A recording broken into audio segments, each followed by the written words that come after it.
Hey guys, welcome back to the channel.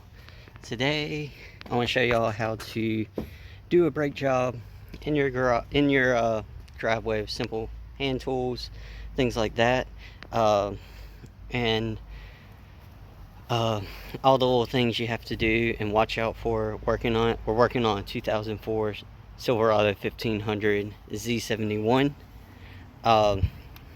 So your vehicle may be a little bit different than this, may have different brake setup, things like that, but yeah, let's get to it. All right, so we can see here is the truck we're working on, everything. So first thing we need to do, we need to break the lug nuts loose, but first we got to take that cover off. So it's pretty simple. If you have a little impact, it's a little bit faster, but you do need to watch out because you can strip out these plastic little covers that hold that cap on. But you just gotta remove them. Simple as that, all the way around, and then that will get you access to the lug nuts. Now we got the cover off, we can take the lug nuts off. But first, we do need to jack it up. But since we're doing this in a driveway, I don't have my air compressor. This impact is not quite strong enough to remove these lug nuts on their own. So what we need to do is we need to just break the lug nuts loose while it's on the ground. That way it's got some weight on the tire, and the tire will not want to spin. Once we do that, then we can lift it up and take the lug nuts all the way off and take the wheels off.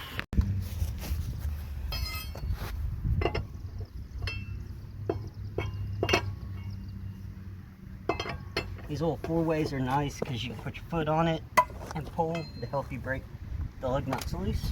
Like I said, we're not taking them off. We don't want to take them too loose. Just want to kind of break them loose so we can be able to get them off once they're in the air.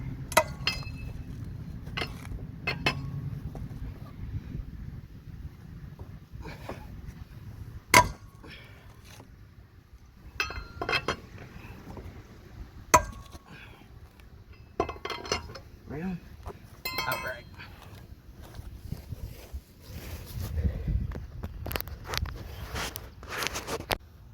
Alright, now once the lug nuts are broken loose, we need to find a suitable place to jack the vehicle up. On a truck like this, the frame rail is always a good bet. This is a pretty cool little jack here. It's a jack, a bottle jack, and a jack stand all in one. However, if you have a car or something that's a little bit lower, you're not going to be able to fit it under there. You can see this barely fits under this frame. It's quite perfect for his vehicle. It helps speed up things. Always remember, if you jack a vehicle up, put it on jack stands, and give it a little shake once you're out from under it and it's on jack stands, and make sure that it's a good solid spot to put it. If you're wondering where to jack your vehicle up, your owner's manual always has that information in it, so you should be able to find that information in your vehicle's owner's manual. Every vehicle is a little bit different when it comes to lifting your vehicle up. So we'll get that started now.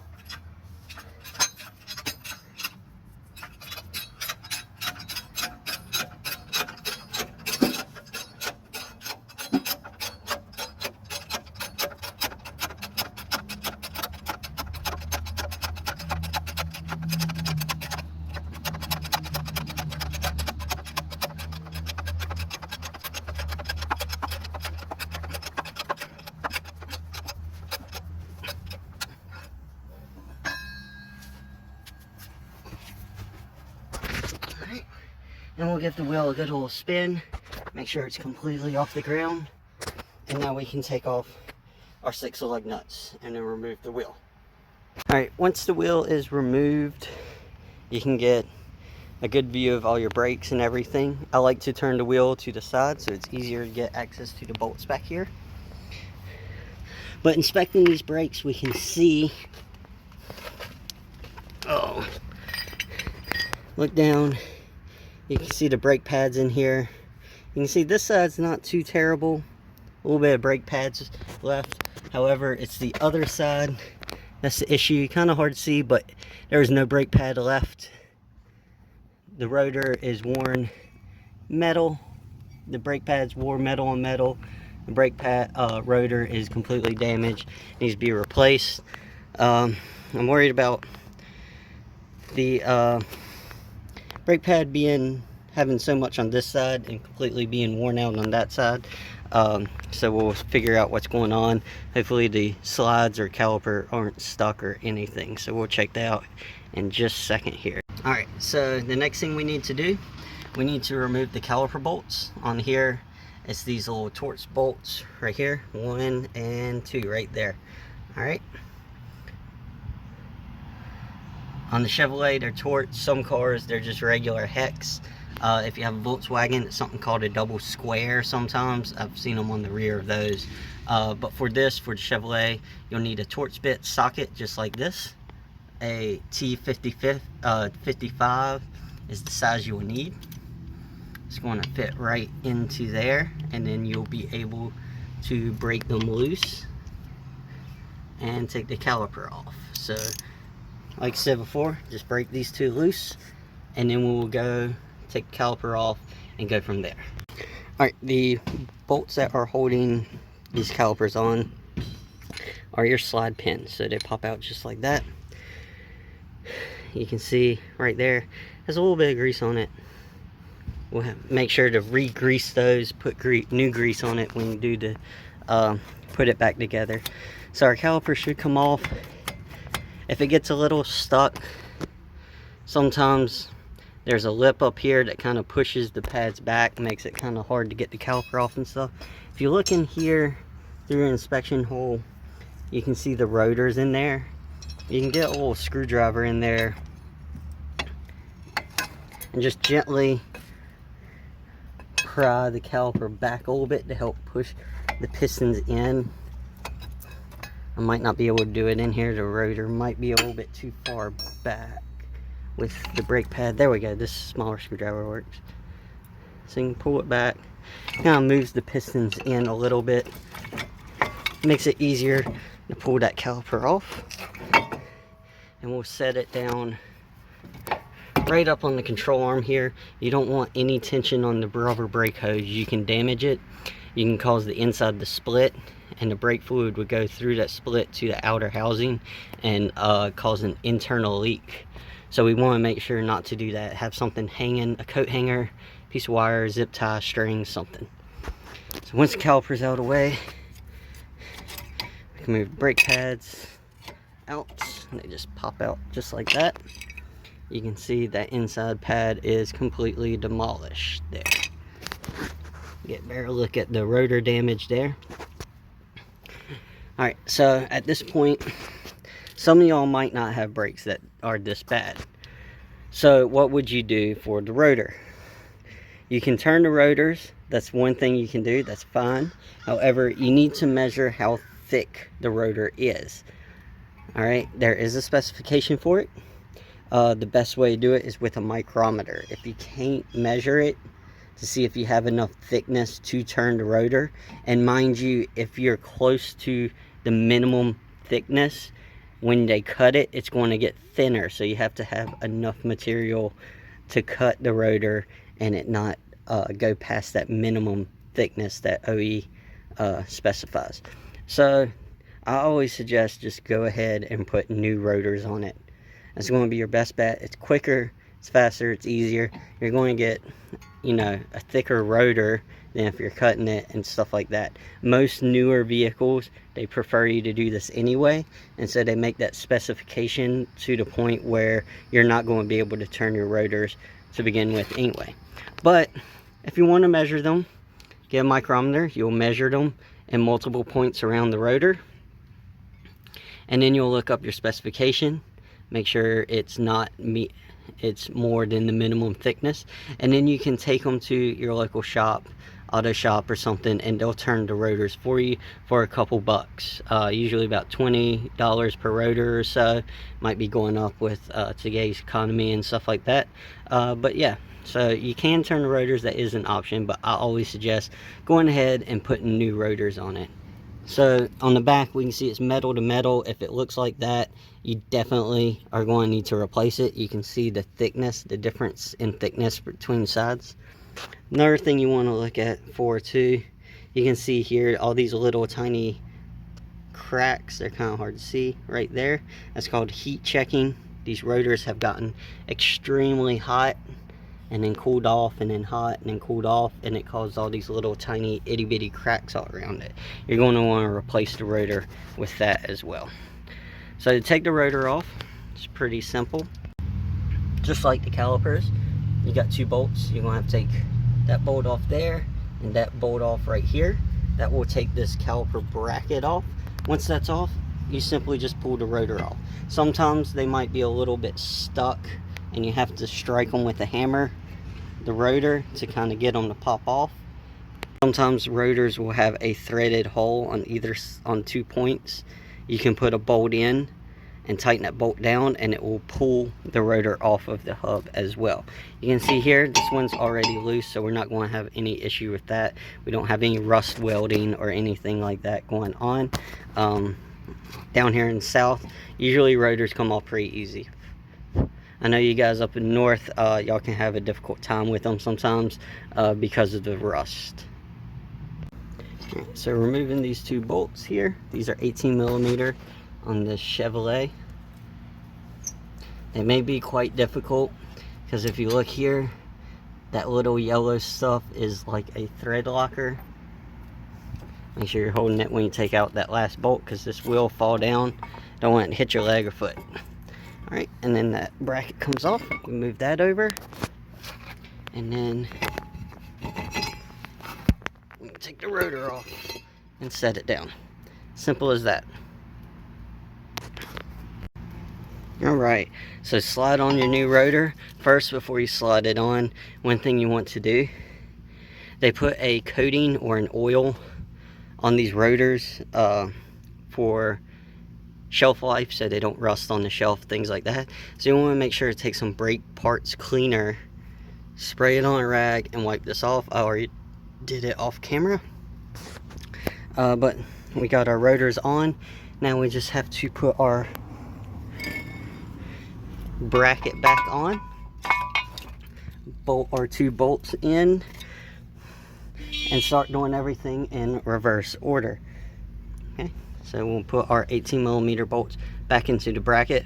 Once that's tight, I'll show you where to grease when we put our pads back on and what to do from there. Alright, once you got the bracket bolted back on, your 18mm, torque them if you can torque them, if you have a torque wrench. Not, just make sure they're good and tight. The German torque spec, good and tight. This should be about, you know, if you're doing it by hand, about as tight as you're doing lug nuts. That's about how tight you want these, generally speaking. But like I said, look them up, do a torque spec if you have a torque wrench. Alright, next we're going to put our brake pads on. What I suggest for brake pads, as far as personal parts store, you want to get something good, OE quality. Do not get the cheapest brake pads. Cheaper brake pads, the $20 and $30 brake pads, are made of an organic compound, which is very soft, that wears out very quickly. So you end up replacing your brake pads more, and you end up spending more by buying the cheapest brake pads. And 2, you're going to have a lot of brake dust, and 3, you're going to have a lot of brake fade issues. If you live somewhere in the mountains, or if you're pulling trailers, things like that, those brake pads don't handle heat very well, so they'll heat up. You'll experience what's called brake fade. Not very fun, trust me. It's quite scary when you hit your brakes and your vehicle doesn't stop as fast as it normally stops. So some OE quality, these are Advanced Auto or CarQuest Golds. This OEM quality ceramic brakes. This truck tows lawnmowers and lawn equipment, so we want to make sure it's a good ceramic brake pad. There is a difference when it comes to which brake pads to buy, so I do suggest ceramic. Usually the gold ones that they have at the part store are pretty good. If you want to go with some of the best, there's a lot of them out there. NRS is a great option. Very pretty expensive, but very good. Of course, going to the dealership and getting OEM actual pads are good as well. If you're if you live somewhere up north or something like that, you want to make sure this backing plate is zinc coated or has some type of galvanized or coating on it so it doesn't rust. What happens is rust will get behind in between the brake pad and the backing here, and it will actually push the pad off of the backing plate, which isn't good. So if you live in a rust belt, make sure you're not you're getting a galvanized or some type of coated brake pad. Some of them, it can be hard to tell because they just paint over them, so you can't tell. The NRS, I do know for a fact, are galvanized or whatever, or zinc coated or whatever. Those are the only ones I know offhand. But yeah, just do your research on that before you buy them, which ones you want to do. But like I said, make sure they're just, at least the middle of the road, mid-tier ones, if not the top tier ones. These are brakes. This is what's stopping your vehicle and stopping you from hitting somebody or hitting another vehicle or building or something like that. So think about it if you don't really want to cheap out on something like that. So anyway, got our brake pads. They're ready to go on. Next, we need to get some brake pad grease. You don't need a big tub like this one. You can get a little container for one job. That's usually right there at the register at the parts store. You simply, where the brake pads are going to slide on either ends here, and I don't brush my teeth with this toothbrush, it stays in the grease. Those brake pads, what they're going to do is they're going to slide here, and they're going to have some contact. So we want to put some grease there so that it can slide freely, keep moisture off of it rusting, keep some of the vibration down, and keep it from making a whole bunch of noise. So you just need a decent coat. You don't need to go crazy with it, about that much on there, be just fine. So just a little bit of coating. We do not want any grease on the rotor, so make sure you're being careful around the rotors and stuff. That's what I'm doing on the pad and not on the actual anti-rattle clips in there. Put a little grease on there.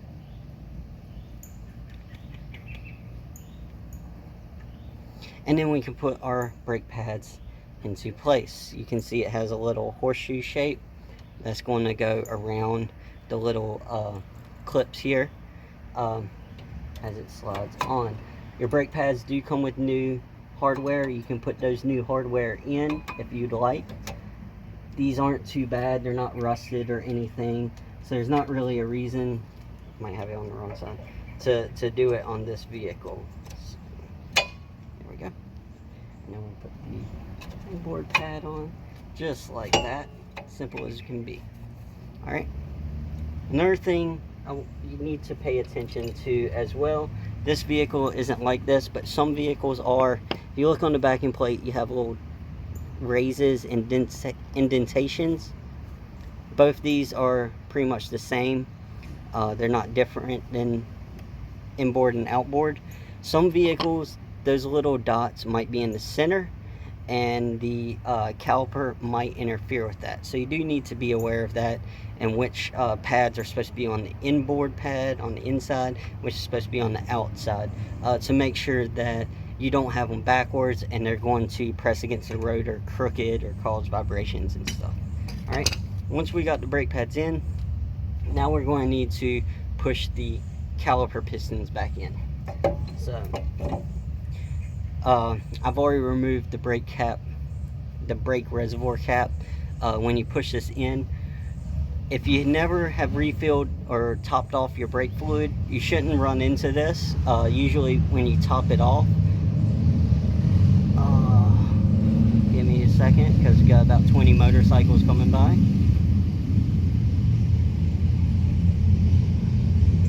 Okay, so if you top it off because the brake fluid is low, what happens is the piston, as they come out, this fills with fluid, so it takes fluid away from that reservoir. If your brake fluid is low, that probably means you need brakes or you have a leak somewhere.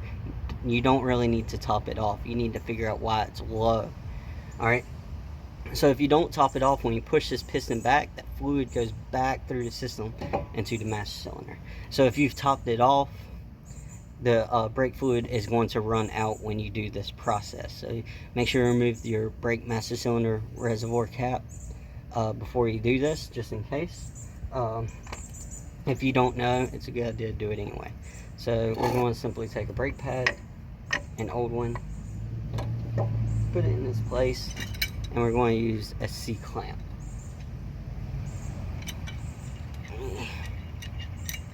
Out.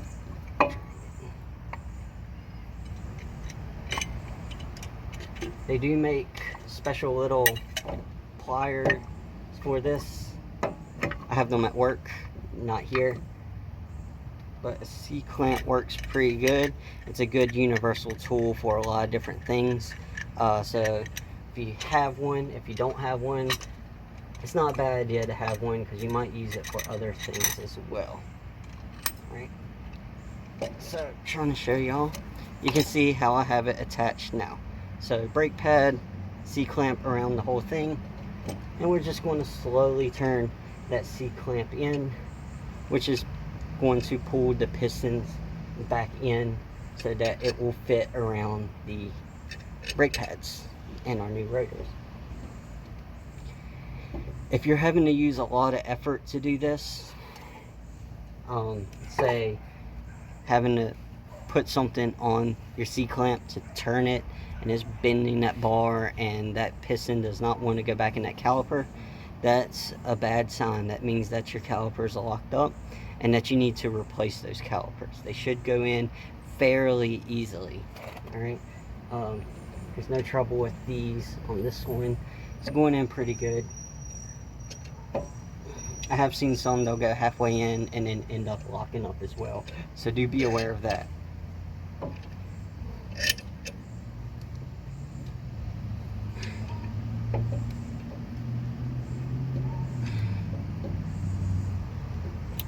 This is a little bit of a slow process sometimes.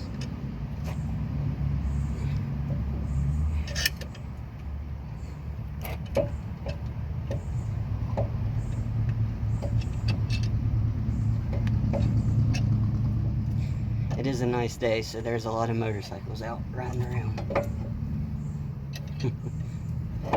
Alright, once the pistons are in, we can loosen up the C-clamp, take that off, take our old brake pad out of the way. You can see what it looks like. Brake pads or brake pistons are pushed all the way in. Make sure these boots aren't cut or anything. This one has a little cut in it. I'll have to tell him probably needs a new caliper for that. These are just dust covers though. These old boots are dust boots. They keep out dust is all. So if there's brake fluid leaking out from here, these cups, that means the seals inside with the piston are leaking and this caliper needs to be rebuilt or replaced. It's best just to replace it. Rebuilding takes a little bit too long. You're not really want to save that much money doing that anyway. So once we got those pushed in, make sure our hose, brake hose, isn't twisted up as we put it back in place. Alright, there we go. And our slides here, make sure to wipe off the old grease and reapply some new grease. I do go a little bit extra on the grease with these. Slide one in and number two.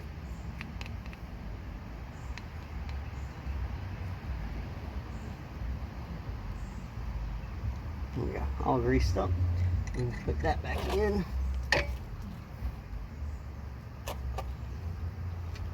Look for my socket, you know they like to run away. Get our T55 Torx and we can tighten those up.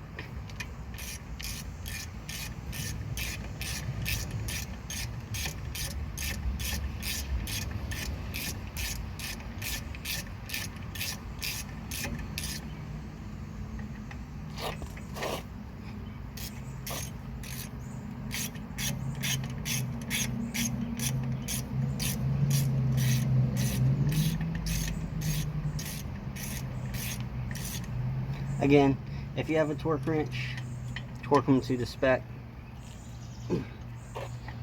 If not, get it good and tight. Now the caliper's back on. Now all we need to do is you need to put the wheel back on, put the lug nuts on, snug them up, lower it down, torque the lug nuts, put the cap back on, and then take it for a road test.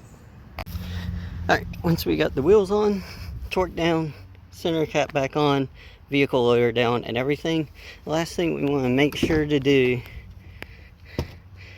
is a test drive.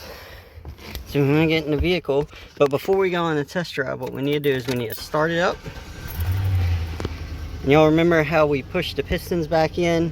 Those pistons and the brake pads are kind of pushed off the rotor, so we want to go down and we want to pump the brakes. You can see the pedal goes straight to the floor.